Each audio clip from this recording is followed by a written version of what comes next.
చక్కటి కార్యక్రమాన్ని మరి మమ్మల్ని కూడా ఆహ్వానించినందుకు ప్రత్యేక వందనాలు. శాలెం మా మూడవ బొమ్మర్ది మరి బాబాయ్ పిన్ని ఇక్కడ పరిచయం చేస్తున్నారు.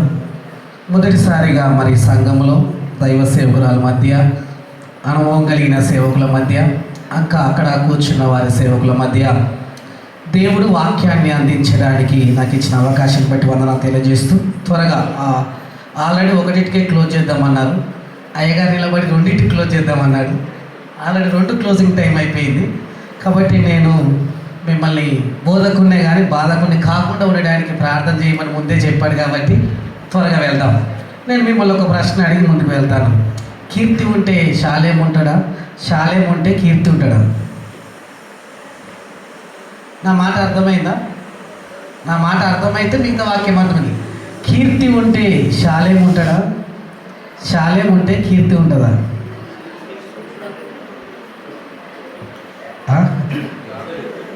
శాలేం ఉంటే కీర్తి ఉంటుందా? దానికి స్తోత్రం. మంచిది. ఏదైనా ధైర్యంగా ఆన్సర్ చెప్పినందుకు మీకు వందనాలు. కాకపోతే అది రాంగ్ ఆన్సర్.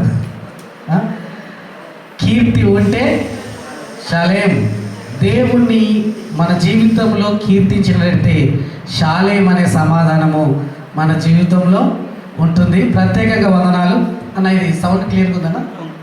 రైట్. త్వరగా ముగించడానికి ప్రయత్నిద్దాం. ఈ వివాహానికి చాలామంది వచ్చారు. రండి శాలేం. ఈ వివాహానికి చాలామంది వచ్చారు.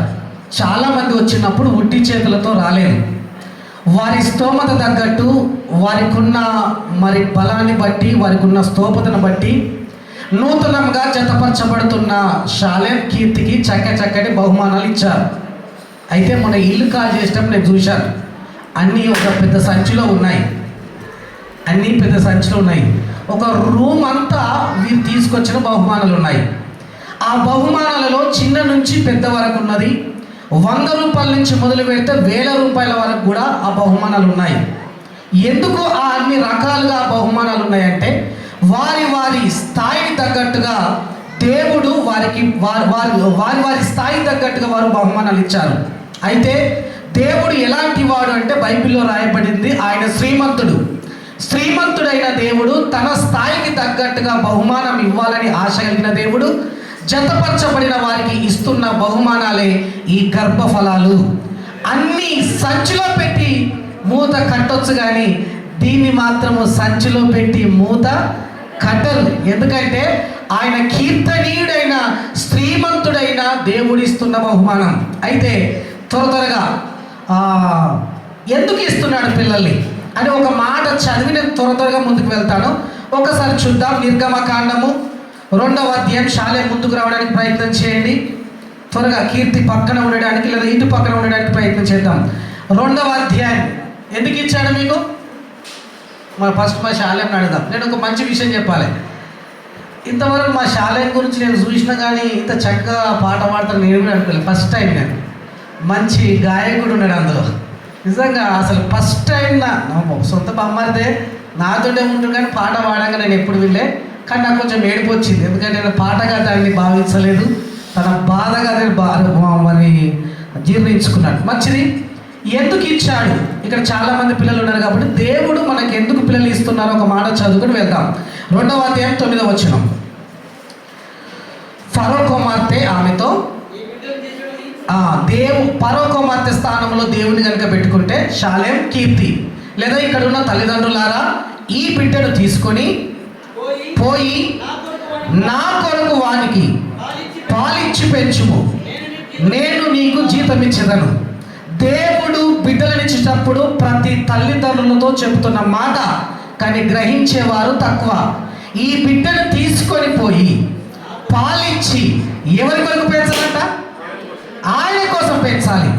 ఏంటి ప్రభువా మాకు ఫలితం అంటే, దేవుడు నేను మీకు జీతాన్ని ఇస్తాను. అంతే కదా. మన పిల్లలను ప్రైవేట్ స్కూల్ పంపించినప్పుడు, ఒక పాఠశాలకు పంపించినప్పుడు, అయ్యా నా బిడ్డను మీ చేతిలో పెడుతున్నాను, అయితే మీరు వీరికి విద్యా బుద్ధులు నేర్పించండి, మాకేంటి లాభం అంటే మేము కూడా నెలకు 30,000 ఇస్తాము అన్నట్టుగా దేవుని పిల్లలు మన గర్భవాసాన మనకిస్తూ నా కొరకు వాక్యం అనే పాలిచ్చి పెంచి అప్పుడు నా కొరకు వాడిని పెంచండి, నేను మీకు జీవితం ఇస్తాను అనే మాట అన్నాడు. దేవునికి స్తోత్రం, హల్లెలూయా. ప్రతి తల్లిదండ్రులు వాక్యం అనే పాలిచ్చి దేవుని కొరకు పెంచాలి. అప్పుడే మన వివాహము ఘనమైనదిగా ఉంటుంది అనే సంగతి గుర్తుపెట్టుకోవాలి. కాబట్టి ఇంకొక మాట అన్నాడు, ఆడపిల్ల మంచిదా మరి మగపిల్ల మంచిదా అని అంటే ఏ పిల్లగాడు మంచోడు? ఊకోరి, నిజంగానా? ఇంకొకసారి ఆడపిల్ల ఉంటే మళ్ళోసారి ఆడపిల్ల పుట్టింది అనుకో చాలా బాధపడతారు. కానీ బైబిల్లో చెబుతుంది, ఎవరు ధన్యులంటే ఇచ్చుట కంటే కదా పుచ్చుకొనుట కంటే ఇచ్చుట ధన్యం. ఆడపిల్ల తల్లిదండ్రులు ఇచ్చే వాళ్ళ పుచ్చుకునే వాళ్ళ? దేవునికి స్తోత్రం. ఒక్కసారి ఆడపిల్లలు ఎంతమంది ఉంటారు అంత ధన్యులు. ఎందుకంటే మీరు పుచ్చుకునే వాళ్ళు కాదు, ఏ వాళ్ళు. కాబట్టి ధైర్యంగా కానండి, ధైర్యంగా మీరు ఆడపిల్లలు కానండి. ఎందుకంటే వారి గర్భఫలాన్ని ఇచ్చిన దేవుడు వారి భవిష్యత్తుని ఇస్తాడు.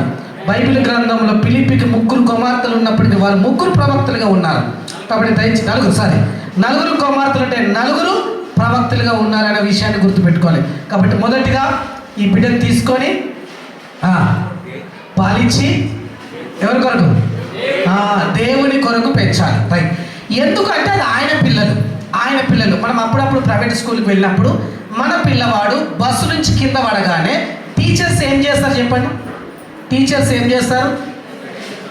అయ్యో ఏం చేస్తారు అమ్మా? ఫోన్ చేస్తారు. ఎవరికి ఫోన్ చేస్తారు? ఎందుకంటే మా పిల్లలు కాదు. నేను అంటాను, మరి ఇప్పుడు పేరు పెట్టబోయే చిన్నదానికి జ్వరం వచ్చినా కష్టం వచ్చినా ప్రతి క్రైస్తవుడు ఏం చేస్తాడు? నీ పిల్లల గురించి ఆయనకెందుకు ప్రార్థన చేస్తావు? నీ పిల్లలు కదా. నా గర్భఫలం అన్నప్పుడు అక్కడ ప్రైవేట్ స్కూల్లో బస్సు నుంచి కింద పడ్డారంటే వాళ్ళు మన పిల్లలు కాబట్టి మనకు ఫోన్ చేస్తారు. ఇందులో కారణం ఉంది. కానీ ఏ చిన్న సమస్య రాగానే దేవుడా ఈ బిడ్డను కాపాడని యావత్ భూమి మీద ఉన్న ప్రతి ఒక్కరు ఆ దేవునికి ఎందుకు మొరపెడతారంటే ఆ ప్రార్థనలో ఉంది, ఇది నా పిల్లలు కాదు, నీవిచ్చిన పిల్లలు కాబట్టి నువ్వు ఆరోగ్యం ఇస్తేనే, నేను ఆయుష్ని ఇస్తేనే మేము పెంచగలుగుతామని ప్రతి ప్రార్థనలో ప్రతి మొక్కుబడిలో తెలియజేస్తున్నారు ఈ పిల్లలు దేవుని పిల్లలని. కాబట్టి దేవుని పిల్లలు దేవుని కొరకు పెంచాలి అనే విషయాన్ని గుర్తుపెట్టుకోండి. మీకు త్వరగా 7 విషయాలు మీకు బైబిల్ తెలుసు కాబట్టి 7 విషయాలు చెప్తాను. ఇంత ముందుకు దైవజనం ద్వారా విన్నారు. దేవుని పిల్లలు దేవుని కొరకు పెంచాలంటే నెంబర్ 1 నేర్పించు. బాలుడు నడవవలసిన త్రోవలు వానికి ఏ త్రోవ? అదే ఏ త్రోవ? మనకి ఏ త్రోవను తెలియక కిరాణా షాప్తో నేర్పిస్తాం, పాల సంతతో నేర్పిస్తాం, అంగన్వాడితో నేర్పిస్తాం, ప్రైమరీ స్కూల్తో నేర్పిస్తాం. ఈ త్రోవలన్నీ మనం నేర్పిస్తాం కదా. కానీ ఆ త్రోవ కాదు, ఏ త్రోవ నేర్పించాలి? పరలోకం నుంచి భూలోకానికి వచ్చిన మనము మరలా భూలోకం నుంచి పరలోకానికి వెళ్ళాలంటే ఒక త్రోవ ఉంది, అదే యేసు అనే మార్గం. హల్లెలూయా. బిడ్డ, మనము ఈ లోకము కాదు, మనది పరలోకం. ఆ పరలోకం నుంచి వచ్చిన మనము ఈ భూలోకంలో ఉన్న మనకు తిరిగి రమ్మని సెలవిచ్చిన దేవుడు ఒక మార్గాన్ని ఏర్పరిచాడు. ఆ మార్గమే యేసు అనే ఏకైక మార్గం. యేసు అనే ఏకైక మార్గం అని ఆ మార్గాన్ని గురించి మనం నేర్పించాలి. ఇది మొదటి విషయం. రెండవది బోధించు. తెలుసు కదా దేవుని వాక్యం. ప్రతి దినము ప్రతి సమయంలో కూర్చున్నప్పుడు, లేచినప్పుడు, మరి నడుచున్నప్పుడు, పడుకున్నప్పుడు నీ పిల్లలకు దేవుని వాక్యాన్ని బోధించాలి అనే సంగతి గుర్తుపెట్టుకోండి. మూడవదిగా శిక్షించు. ప్రభు యొక్క క్రమశిక్షణలో పెరగడానికి అవసరమైతే బెత్తము వాడినా తప్పు లేదు అన్నాడు. బెత్తము వాడితే తప్పు లేదు, చేతు వాడితే తప్పు. బెత్తము వాడితే తప్పు లేదు, చేతు వాడినా, గంటె వాడినా, ఇంకా ఏది వాడినా తప్పే. మీ పిల్లలు కొట్టేటప్పుడు గమనించండి. ఎట్లయితే అది పాస్టర్ గారు కొట్టొచ్చు కదా అంటావు, చాలా తప్పు. ఏ చేయమంటే అదే చేయాలి.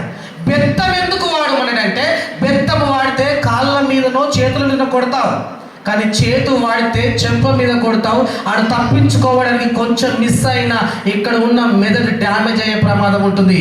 తల్లిదండ్రులారా, మీ పిల్లలు కొట్టేటప్పుడు కూడా కొట్టుమన్న దేవుడు బెత్తాన్ని వాడమన్నాడు, కానీ చేతులు వాడామంటే ప్రమాదమా కదా? ప్రమాదం. చాలా మంది తల్లిదండ్రులు తప్పు చేశారు. నా పిల్లలు నా ఇష్టం అనకు, దేవుడు రేపు లెక్క అడుగుతాడు. కాబట్టి శిక్షించండి. చివరిగా 4వదిగా ప్రార్థించు. రేయి మొదటి జామున లేసి మీ పసిపిల్లల గురించి ఏం చేయాలంట?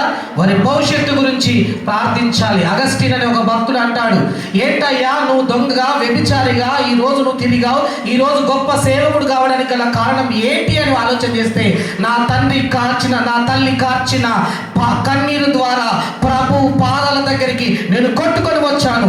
రేయి మొదటి జామున ప్రతి తల్లిదండ్రులు నీ బిడ్డల భవిష్యత్తు ఏం కావాలో నువ్వే డిసైడ్ చేయి. అప్పుడప్పుడు ఇల్లు కట్టేటప్పుడు ఒక బ్లూ ప్రింట్ ఇస్తారు కదా, ఇల్లు కట్టక ముందుకే ఇగో ఇల్లు ఇలా ఉండబోతుంది అన్నట్టుగా నీ బిడ్డల గురించి నువ్వే ఒక బ్లూ ప్రింట్ తయారు చేసుకో. ప్రతి నిత్యము వాళ్ళ గురించి ప్రార్థించవలసిన అవసరం ఉంది. 5వదిగా సమకూర్చి. ఇవన్నిటికీ రెఫరెన్స్లు ఉన్నాయి, సమయం లేదు కాబట్టి నేను వెళ్తున్నాను. సమకూర్చాలి.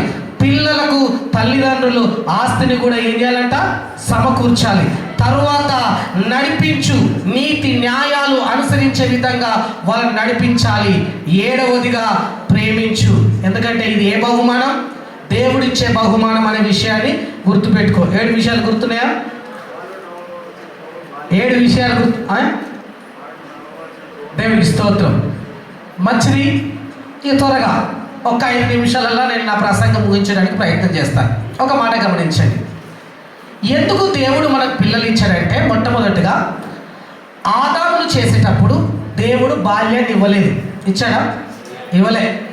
యవ్వనస్తుని చేశాడు, చేయంగానే పెళ్లి చేశాడు. పెళ్లి చేయగానే ఈ పండు తినొద్దురా అని అంటే విన్నాడా? వినలేదు.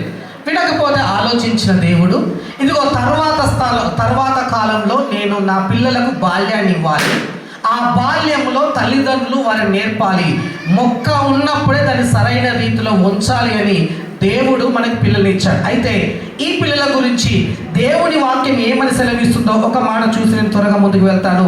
మత్తయి సువార్త 19వ అధ్యాయము 14వ వచనం. 19వ అధ్యాయం 14వ వచనం. 19వ అధ్యాయం 14వ వచనం. త్వరగా ఎవరైనా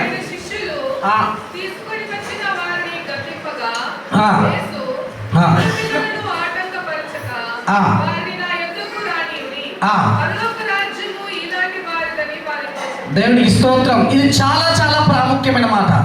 యేసుక్రీస్తు ప్రభు వారు చిన్న బిడ్డలను ముందు పెట్టుకొని ఒక చక్కటి మాట అంటున్నాడు.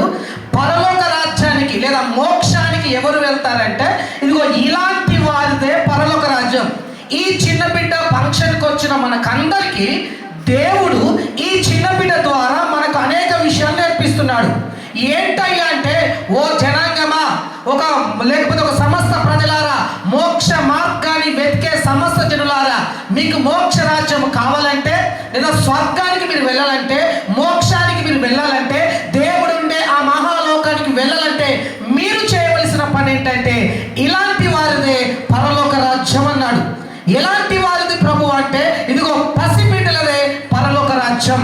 అయితే మనము ఆ మోక్ష రాజ్యానికి వెళ్ళాలంటే ఏం చేయాలంటే, మీరు కూడా ఈ పసిబిడ్డల వలె ఉండాలి అనే విషయాన్ని చెప్పాడు.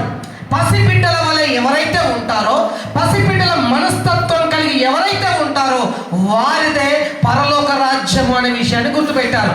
పిల్లలు పుట్టినప్పుడు ఇంతవరకు నిజంగా మరి ఇది ఏ దశ అంటే మనకు తెలుసు, ఇది అనుకరణ దశ. ఇప్పటి నుంచే స్టార్ట్ అవుతుంటుంది. పిల్లలు పుట్టక ముందుకు మేము భయభక్తులుగా ఉన్నామంటే ఒప్పుకున్నాం. కానీ ఇప్పుడు తల్లిదండ్రుల దొంగతనాన్ని బయట పెట్టేటోళ్ళు ఎవరంటే పిల్లలే కదా. ఒకవేళ పాపకు సర్ది అయింది అనుకోండి, లేదా దగ్గులు వేసింది అనుకోండి, ఏం తిన్నావమ్మా, చక్కెర బుక్కావా, ఐస్ క్రీమ్ తిన్నావా అని పిల్లని అంటారా? అనరు. సాటుకు బీరువా సాటుకు తిని మూతి తుడుచుకుని వచ్చిన తల్లినే అంటారు, ఏం తిన్నావు, ఏం తినలే. ఏం తినకపోతే ఆ సూచనలు ఏంటి? ఏం తినకపోతే ఆ సూచనలు ఏంటి అని అంటే, పిల్లలు కావాలి మనం ఆయన మనసు కొట్టకుండా ఉపవాస ప్రార్థన చేసినాం. కానీ ఇప్పుడు మనం ఏంటో బయట పెట్టేటోళ్ళే వాళ్ళు. ఎందుకంటే బైబిల్లో రాయబడింది, యోహాను సువార్త 5వ అధ్యాయం 19వ వచనంలో, తండ్రి ఏది చేయుట కుమారుడు చూచును అదే చేస్తాడు. చాలా జాగ్రత్తగా, ఇప్పుడు తండ్రి ఏది చేయుట చెప్తాను. ఒక తండ్రి కొడుకులు ఇద్దరు బావి దగ్గరికి వెళ్ళారట ఎండాకాలం. బావి దగ్గరికి వెళ్ళినప్పుడు తండ్రి అన్నాడు, ఒరేయ్ ఆ గడ్డ మీద గడ్డపార ఉన్నది తీసుకురాపోరా అన్నాడట.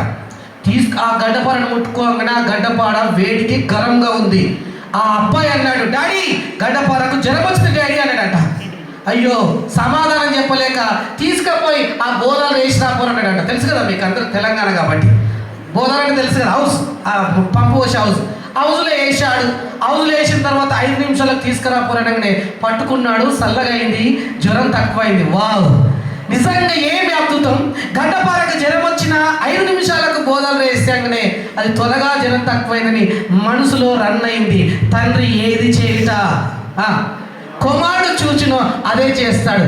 ఇంటికి వచ్చాడు, ఆతరపాత రాగానే నాన్నమ్మ వణుకుతుంది. ఏమైంది నాన్నమ్మను చూస్తే గడ్డపారకు గాలినట్టు ఈమె గాలుతుంది. కాకపోతే ఆమె గోళంలో మునగలేదని ముంగటున్న సాయబాయిలో నూకేసి వీళ్ళు కూర్చున్నాడు. 7:30 అయింది, డాడీ వచ్చిండు. 8:30 అయింది, డాడీ వచ్చింది. ఎటువైందిరా నాని అని ఆధారపడుతుంటే, డాడీ డోంట్ వరీ వస్తుంది ఎందుకురా అని అంటే, నేనే పంపించాను. ఏది పంపించారా? అరే ఏం టెన్షన్ పడకు డాడీ, గడ్డపారకు జ్వరం వస్తే ఏం చేయమన్నావు?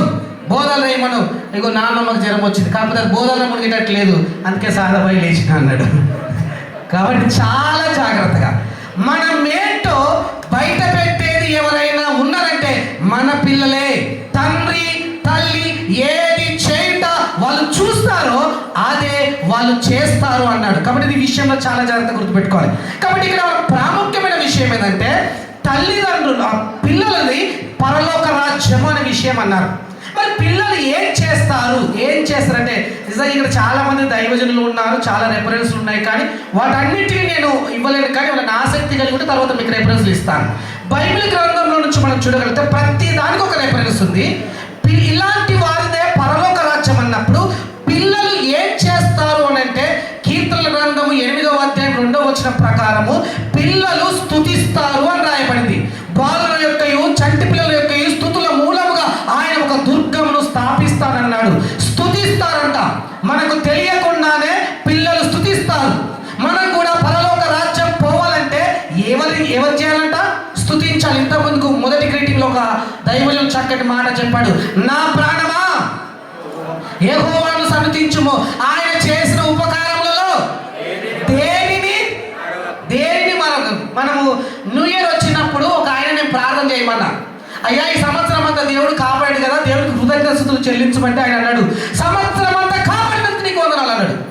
అబ్బా, 365 రోజులు కాపాడింది ఎంతసేపటి లేపేశాడు? 1 నిమిషంలో. కానీ అక్కడ ఏ వాక్యం సెలవిస్తుందంటే ఆయన చేసిన ఉపకారములలో దేనిని మరొక. ఎందుకయ్యా ప్రార్థనలు ఎక్కువ గడపలేకపోతున్నాడు? ఏం చేయాలి అన్నా, ఏం చేయాలి నాకు అర్థమైతే లేదన్నా, 5 నిమిషాలనే నా ప్రార్థన అయిపోతున్నాడు. ఆయన చేసిన ఉపకారములలో దేనిని మరొకంటే ఒక విషయం చెప్తాను. ఈ రెఫరెన్స్ చెప్పగానే యోబు గ్రంథంలో ఒక చక్కటి మాట ఉన్నది. బట్టలు ఉతికే తల్లిదండ్రులు చేతులు లేవట్టండి ఒకసారి. బట్టలు ఉతికే వాళ్ళు, బట్టలు ఉతికిన వాళ్ళు, అమ్మా ఉతుకవా తల్లి, జర పైకి లేవటండి. ఇప్పటి వరకు నీ దస్తి నువ్వు అని ఉతుకు, రైట్. ఎండిన బట్టలు వేసుకున్న వాళ్ళు చేతులు లేవట్టండి. ఎండిన బట్టలు ఎప్పుడన్నా బట్టలు ఉతికినందుకు, ఈ బట్టలు ఎండినందుకు ఎప్పుడన్నా దేవునికి కృతజ్ఞతలు చెల్లించారా? ఎండిన బట్టలు మీకు వచ్చినందుకు మన మనస్సుతో చెల్లించామా? లేదు. యోబు గ్రంథంలో రాయబడుతుంది, బట్టల్లో వెచ్చ పుట్టించుటకు దక్షిణపు గాలిని ఆయన రప్పింపజేస్తున్నాడు అన్నాడు. మన బట్టలు ఉతికి ఫ్యాన్ కింద వేస్తే ఆరైపోయిన వాళ్ళరా, ఉతికి ఎండేస్తున్నాం కానీ ఆ బట్టలు ఎండి అందంగా తయారు కావాలంటే ఆయన దక్షిణపు గాలిని వీస్తున్నాడు. కాబట్టే బట్టలు ఎండుతున్నాయి. ఎప్పుడన్నా ఆయన కృతజ్ఞతలు చెల్లించమా? No no. నేను ఒక విషయం చెప్తాను. ఒక క్రైస్తవుడు ఒక హాస్పిటల్కి వెళ్ళాడు. హాస్పిటల్కి ఎందుకు వెళ్ళాలంటే తాగినట్టు లోపలికి పోతున్నాయి కానీ అవుట్పుట్ వస్తలేదు, ఓన్లీ ఇన్పుటే నడుస్తుంది కానీ బయటికి వెళ్తలేవు. కడుపు ఉబ్బుతుంది, మీకు అర్థమైంది, మరీ వివరించి చెప్పవలసిన అవసరం లేదు. కడుపు ఉప్పింది, ఏం చేయాలో అర్థం కాక డాక్టర్ దగ్గరికి వెళ్ళాడు. డాక్టర్ దగ్గరికి వెళ్తే డక్కుల పెన్ను తీసి 2 స్లిప్ రాసి మెడికల్ షాప్కి పంపించాడు. అయ్యగారు 2000 తీసుకొని 2 గోళీలు ఇచ్చాడు. చాలా కాస్ట్లీ గోళీలు. 2000 తీసుకొని 2 గోళీలు ఇస్తే ఒక గోళీ ఏదనే జల జల జల జల జల జల అన్నాడు. అమ్మయ్యా అని, ఏసయ్యా నీకు స్తోత్రం అనగానే డాక్టర్కు మండింది.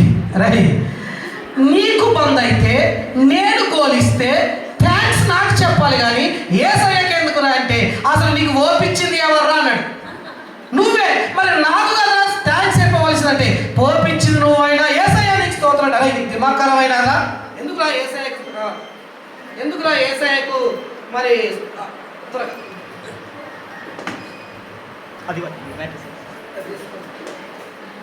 ఎందుకు యేసయ్యకు థ్యాంక్స్ చెప్పినావంటే అతను అన్నాడు క్రైస్తవుడు కాబట్టి. అయ్యా మంచిదే, నాకు బంద్ అయింది వాస్తవమే, నువ్వు స్లిప్ రాసింది వాస్తవమే, ఈయన 2000 తీసుకొని ఇచ్చింది వాస్తవమే. అయితే నాకు ఒక్కసారి పోయించడానికి 2000 తీసుకున్నావు. నా యేసయ్య జీవిత కాలం పోయిస్తున్న ₹1 తీసుకోలేదు. ఉరుకు డైపర్ అంటది కీర్తి. ఎందుకు డైపరు? తెలియకుండానే డైపర్ నింపుతుంది. ఇన్నిసార్లు మనం పోసి పోపించిన యేసయ్య నాకు ₹1 తీసుకోలేదు. ఒక్కసారి పోపించినందుకే ఈ దూరం 2000 తీసుకున్నాడు. నేను అంటాను, ఆయన చేసిన ఉపకారములు కృతజ్ఞతలు చెల్లించకపోతే మనం పోపించేందుకు జాగల భూమిలో అమ్మిన బిల్లు కట్టలేము ఆయనకు. అందుకే నా ప్రాణమా ఆయన చేసిన ఉపకారములలో ఇప్పుడు కూర్చోండి 2 గంటలైన మీ ప్రార్థనకి వెళ్ళి ఎవరు ఒక్కొక్కటి మొదలు పెడితే కానీ మనం పెట్టుకుని ఈ రోజు అంతా కాపాడినందుకు కొందనాలు ఒకటే మాటల ఏంది ప్రేమైన వల్ల కాదు, దేవుడు మన ముంగట ఉన్నాడని తెలియాలి. అందుకే అంటాడు ఆ చిన్న బిడ్డను చూసి, ఇదిగో ఇలాంటి వాళ్ళే పరలోక రాజ్యం. ఎందుకయ్యా వారి పరలోక రాజ్యం అంటే చిన్న పిల్లలు దేవుణ్ణి స్తుతిస్తారు అనే మాట రాయబడింది. కష్టం వచ్చిన నష్టం వచ్చిన వ్యాధుల్లో బాధల్లో యెహోవా ఇచ్చను యెహోవా తీసుకుపోయినప్పటికీ కూడా దేవునికి స్తుతి చెల్లించే వారిగా మనం ఉండాలి. ఇది మొదటి విషయం. రెండవదిగా ఆదికాండం 21వ అధ్యాయము 17వ వచనం ప్రకారము అక్కడ ఇస్మాయేలు మొర దేవుడు వినను అనే మాట రాయబడుతుంది. అంటే చిన్న పిల్లలు ప్రార్థిస్తారు. ఎవరిదయ్యా పరలోక రాజ్యం అంటే దేవుని స్తుతించే వారిది, అనునిత్యము ఆయనకు మొరపెట్టేవారిదే. ఏ నామంలో మొరపెట్టాలి, ఏ నామంలో మొరపెడితే కుదరదు. అన్ని నామముల కన్నా పైనామం యేసు నామం. ఆ నామంలోనే ప్రార్థన అంగీకరించబడుతుంది. ఈ భూమి మీద ఏ నామంలో కూడా ఆ ప్రార్థన అంగీకరించబడదు. ఎందుకంటే ఒక శృంగారం అనే దేవాలయం దగ్గరికి వెళ్ళినప్పుడు అక్కడ ఒక కుంటివాడు ఉంటాడు. పేతురు యోహాను దేవాలయానికి వస్తున్నప్పుడు తెల్ల బట్టలు ధరించుకున్న వాళ్ళ దగ్గర చూసినప్పుడు వీళ్ళ దగ్గర ఏమైనా దొరుకునేమో అని ఆలోచిస్తున్నప్పుడు అక్కడ వాళ్ళు అంటారు, వెండి బంగారము నా దగ్గర లేదు అంటాడు. మరి ఏముంటాయి అంటే జీవము కలిగిన యేసు నామం ఉంది, ఆ నామములో లే అన్నాడు. వెండి బంగారం ఎంత ఇచ్చినా అడుకునేటట్టు చేస్తుంది, జీవం కలిగిన నామం ఇచ్చేటట్టు చేస్తుంది. కాబట్టి ప్రేమైన వాళ్ళ యోనా గ్రంథంలో మనం గమనించినట్టయితే సముద్రంలో తుఫాను వచ్చినప్పుడు ప్రతి ఒక్కరు వారి వారి దేవతల నిమిత్తం ప్రార్థన చేశారు. కానీ అలా ఆ తుఫాను తగ్గలేదు. కానీ ఈ భూమికి ఆకాశంలో సృష్టికర్త అయిన యేసు నామములో ప్రార్థన చేసినప్పుడే తగ్గుతుంది. కాబట్టి ప్రార్థించాలి. ఏ నామం అంటే యేసు నామములో ప్రార్థించిన వారికే పరలోక రాజ్యం అనే మాట కనబడుతుంది. మత్తయి సువార్త 18వ అధ్యాయం 4వ వచనం ప్రకారము పసిపిల్లలు ఎలాంటి వారు అంటే తన్ను తాను తగ్గించుకుంటారు. ఎవరిదయ్యా పరలోక రాజ్యం అంటే ఇలాంటి వారిని అంటారు. పసిపిల్లలు ఎలాంటి వారంటే తన్ను తాను తగ్గించుకునేవారు. పరలోకమందున్న దేవుడు మానవుడిగా ఈ భూమి మీద పుట్టి దాసుడిగా స్వరూపం ధరించి తన్ను తాను తగ్గించుకున్నాడు. సిలువ మరణము పొందనంతగా యేసుక్రీస్తు ప్రభువారు నీ పాపాల కోసము నా పాపాల కోసము ఆయన చనిపోయాడు. నేను ఈ దేవుని నమ్ముకోక మునుపు ఒక ఆయన చెప్పాడు, అయ్యా నిజమైన దేవుడు ఎవరు అంటే బైబిల్ పక్కన పెట్టు, భగవద్గీత పక్కన పెట్టు, ఖురాన్ పక్కన పెట్టు, మరి ఏం చేయాలంటే శ్వాస మీద ధ్యాస పెట్టు అన్నాడు. నీ శ్వాస మీద ధ్యాస పెడితే నీ శ్వాస ఏ నామస్మరణ చేస్తుందో ఆయనే నిజమైన దేవుడు అన్నాడు. ఏం నా శ్వాస ఏమంటుందంటే ఇంటికి వెళ్ళినాక ఆలోచన చేయండి. బయటికి వెళ్ళేటప్పుడు వదిలేటప్పుడు ఏ లోపలికి పిలుచుకున్నప్పుడు యేసు యేసు యేసు యేసు అని అంటాం. యేసు అన్నప్పుడే నువ్వు భూమి మీద ఉంటావు. యేసుని బంద్ చేసినవా నేను తీసుకుపోయి మొదలు పెట్టేస్తాను. కాబట్టి ఏంటిదయ్యానంటే గమనించవలసిన ప్రేమ వల్ల యేసు నామము అన్ని నామముల కన్నా పైనామం. ఎందుకంటే ఆయన అంతగా తగ్గించుకున్నాడు. నా పాపాల కోసము దేవుడిగా ఉండి నరుడిగా ఆయన పుట్టాడు. కాబట్టి మనం కూడా తగ్గించుకునే వారిగా ఉండాలి. మత్తయి సువార్త 18వ అధ్యాయం 6వ వచనం ప్రకారం కూడా అక్కడ ఒక మాట రాయబడుతుంది. చిన్న పిల్లలు విశ్వసిస్తారంట. మనము విశ్వసించినట్టుగా, చిన్న పిల్లలు విశ్వసించినట్టుగా పెద్దవాళ్ళు విశ్వసించరు. ప్రేమైన వారలా, పెద్దవాళ్ళు ప్రార్థన చేస్తారు కానీ వాళ్ళు విశ్వాసం ఉండదు. పేతురు సరసలలో పడ్డప్పుడు సంఘమంతా ప్రార్థన చేస్తుంది, ప్రార్థనకు జవాబు వస్తే నమ్మలేదు వాళ్ళు. దేవుని దూత అనుకున్నారు కానీ ఈయన పేతురు అనుకోలేదు. కానీ చిన్నది నిజమే, ఆయన పేతురే, మన ప్రార్థనకు జవాబు వచ్చిందంటారు. చిన్న పిల్లలు విశ్వసించినట్టుగా మనం విశ్వసించాలి. చెప్పిన ప్రతి దాన్ని నమ్మినట్టుగా బైబిల్ చెప్పిన దాన్ని విశ్వాసం ఉంచువాడే. కనబడింది ఒకటి ఉంది, ఆ కనబడింది ఉన్నదని నమ్మడమే నిజమైన విశ్వాసం. కనబడేది అబద్ధం, కనబడింది నిజం. గమనించండి, కనబడింది నిజం ఉన్నది, కనబడేదంతా అబద్ధమే. కనబడని నరకం, కనబడని ఆత్మ, కనబడని పరలోకం, ఇదే నిత్యం. ఈ కనబడేదంతా మాయ అనే సంగతి గుర్తుపెట్టుకోవాలి. కాబట్టి ప్రియమైన దేవుని సంగమా, చిన్న పిల్లలు విశ్వసిస్తారు అనే సంగతి గుర్తుపెట్టుకోండి. లూకా సువార్త 18వ అధ్యాయము 17వ వచనం ప్రకారం ఆలోచన చేస్తే వాళ్ళు ధైర్యంగా అంగీకరిస్తారు. దేవుని రాజ్యము ఈ పసిబిడ్డల వలె అంగీకరించు వాందే. సిగ్గుపడని వాళ్ళు అంతే. మా పిల్లలు పాట పాడమంటే అది జెండవందనంగానే ఇంకా దేశీయ పాటలు పాడతారు. మనం చాలామంది పాట పాడమంటే అక్కడ పరిస్థితిని బట్టి పాట పాడాం. చాలామంది సండే స్కూల్ పిల్లలు చూడండి, మీకు వచ్చిన పాటలు పాడగానే ఏసఐ దగ్గరికి వస్తావా, ఏసఐ దగ్గరికి వస్తా. అదే మనల్ని అంతమంది కూడా పాట పాడమంటే, కాలేజీలో మనం పాట పాడమంటే సినిమా పాటలో దేశభక్తి గీతం పాడతాం. కానీ ఏసయ్య పాట పాడిన వాళ్ళు ఎవరైనా ఉంటారా? ఉండరు. పిల్లలు ధైర్యంగా యేసు ప్రభువు నా రక్షకుడని వాళ్ళు అంగీకరిస్తారు. ప్రేమైన వాళ్ళు ఎవరిదయ్యా పరలోక రాజ్యం అంటే ఇలాంటి లక్షణాలు కలిగి ఉండాలని దేవుని వాక్యం సెలవిస్తుంది. ఇక ఈ 6వదిగా ఆలోచన చేస్తే చిన్న పిల్లలకు ఉండవలసిన మంచి లక్షణం ఏంటంటే వాళ్ళు తల్లిదండ్రులను గుర్తుపడతారమ్మా. కీర్తి కంటే ఎంత అందంగా వచ్చినా ఆమె ఎత్తుకుంటే ఏడుస్తుంది. కన్న తల్లి ఎంత గుడ్డిదైనా సంతోషంగా ఉంటుంది. ఎందుకంటే వాళ్ళకి తెలుసు ఈమె నా తల్లి. తల్లిదండ్రులను గుర్తుపడతారా? పడతారు. మనము కూడా తల్లిదండ్రులను మనం గుర్తుపడలే. ఎవరయ్యా తల్లి తండ్రి ఏకమైన దేవుడు. 100వ కీర్తన 3వ వచనం అంటాడు, యెహోవా వలనే యెహోవాయే మనల్ని పుట్టించను, మనము ఆయన వారము, ఆయన ప్రజలము, ఆయన మేము గొర్రెలం అంటాడు. సమస్త జనులారా యెహోవాను స్తుతించుడి, ఆయనే మనల్ని పుట్టించను. నిన్ను పుట్టించిన నీ సృష్టికర్తను నువ్వు గుర్తుపడుతుంటున్నావా? గుర్తుపట్టలు ప్రేమైన వారా. అన్ని బస్సులు ఒక తిరిగా ఉన్నా అన్ని బస్సులు ఒకే గ్రామానికి వెళ్ళవు. అదేవిధంగా ఇదిగో సర్వలోకాన్ని సృష్టించి కలిగి ఉన్నది ఏది వారే లేకుండా కలిగించిన ఆ దేవుణ్ణి నువ్వు గుర్తుపట్టాలి. ఈరోజు సమాజం సృష్టించిన సృష్టికర్తను గుర్తుపట్టలేని పరిస్థితిలో ఉంది. మోక్షానికి వెళ్ళాలంటే నీవు తల్లిని తండ్రి అయిన ఆ దేవుని గుర్తుపట్టాలి. ఇక ఏడో విషయం చిన్నపిల్లలకు ఉండవలసిన మరొక లక్షణం ఏంటంటే వారి తల్లిదండ్రులను మార్చరు. మారుస్తారా? మారరాలు. చిరంజీవి నాకు తండ్రి కావాలి, విజయశాంతి తల్లి కావాలంటారా? ఏసోంటోళ్ళు అయినా మార్చరు. కీర్తన గ్రంథం 106వ కీర్తన 20వ వచనం అంటాడు, అక్కడ ఇజ్రాయేల్ గురించి మాట్లాడుతూ మహిమా స్వరూపి అయిన మహిమాస్పదమైన నా రూపాన్ని గట్టి మేసే ఎత్తు రూపానికి మార్చారు. బాధపడుతున్నాడు దేవుడు. అక్షయుడైన దేవుణ్ణి క్షయమగు వస్తువుల యొక్కయు, పురుగుల యొక్కయు, మనుషుల యొక్కయు ప్రతిమా స్వరూపులుగా మార్చాలి సమాజం. అలాంటి వారికి లేదు పరలోకం. మార్చకూడదు. నిన్ను సృష్టించిన సృష్టికర్తను ఎప్పుడు మార్చకూడదు. కష్టమైన నష్టమైన ఆయనే నీ కర్త కాబట్టి, కొట్టేదే ఆయనే, పెట్టేది ఆయన కాబట్టి నిన్ను సృష్టించిన నీ సృష్టికర్తను మార్చొద్దు. ప్రేమైన వాళ్ళరా, తల్లిదండ్రులు మారుస్తారా? పిల్లలు మారుస్తారా? మారు. అంటుకాడు ఇలాంటి వారిదే పరలోక రాజ్యం అన్నాడు. చివరిగా ఇంకొక విషయం చెప్తాను, వారు తల్లిదండ్రులను అనుసరించరా? ఆమేన్. తల్లిదండ్రులను అనుసరిస్తారు.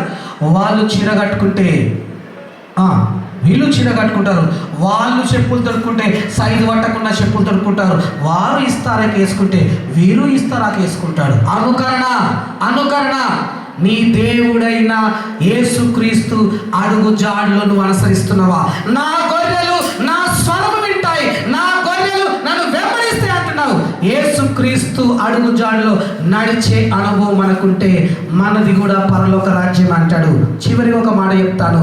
మార్కు సువార్త 10:6 వచనం ప్రకారము యేసయ్య ఆ చిన్న బిడ్డలను వారి మీద చేతులు చేంజ్ చేశారంట, ఆశీర్వదించారు. చిన్న బిడ్డలను అందరూ ఏం చేస్తారు చెప్పండి? ఆశీర్వదిస్తాడు. ఎవరయ్యా చిన్నపిల్లడే? ఆశీర్వదింపబడిన వారు. ఎవరయ్యా పరలోక రాజ్యం అంటే ఆశీర్వదింపబడిన వారిదే. ఎవరు? లోకము పుట్టినది మొదలుకొని నా తండ్రి చేత ఆశీర్వదింపబడిన వాళ్ళ రండి, మీకు ఆ నిత్య రాజ్యం ఉంటుంది. ఎవరయ్యా ఆశీర్వదింపబడిన వారంటే యేసును ప్రభు అని ఒప్పుకొని ఆయన నామంలో ప్రార్థన చేసి నమ్మి బాప్తిస్మం పొంది ఆయన కొరకు జీవించే వారే ఆశీర్వదింపబడిన వారు.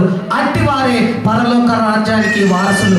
మాట్లాడకుండా ఈ చిన్న బిడ్డ ఇన్ని విషయాలు చెప్పింది. నాలాంటి వారిదే పరలోక రాజ్యం అన్నాడు. మరి ఆ బిడ్డతో పాటు మనము పరలోక రాజ్యం అంటే ఇలాంటి లక్షణాలు కలిగి ఉండాలని కోరుకుంటూ దేవుడు తన మాటలు దీవించి ఆశీర్వదించును గాక. ఆమేన్. హల్లెలూయా.